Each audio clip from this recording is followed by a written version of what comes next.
Maayong buntag mga katisoy for today's video. Since nindot man kaayo ang atong kabuntagon ug panahon o kay gatagan na po taglaing kinabuhi sa Ginoo. Tara uban ko mga tuta sa baboyan.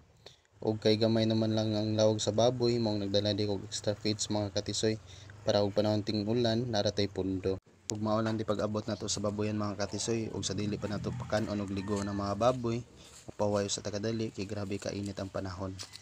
Then mao din niya akong ginabuhat matag adlaw mobangon sa isa ka buntagon para ang mga baboy at timanon. Ug sa dili pa na ako ligoon o pakanon ang mga baboy ako sana nang tawon. Ug okay ra ba sila? Nakulay gilantan, gubo o gisipon. Para ako ma-determine ba kung asa sila ang galain ng lawas. Kay wala ra, diha na nako sila ligoon o pakanon. Ug kay okay ra man silang tanan, maong ako na silang giligo mga katisoy kay aside sa imat na kaayo ang mga baboy, init na pud kaayo ang panahon. So ato makita ang mga baboy ang kayog tubig mga katisoy, labi na og ting init. Ug once nga ato silang ligoon. Kay ganuman, parehara na og tawo og initan or alimutan ganahan kayo maligo or ligoon. Ngun ani magud na mga katisoy, kung ang baboy dili nimo ligoon panahon ting init, dako kayog posibilidad mamatay na sila. For short, required nga ato silang ligoon ug pakanon.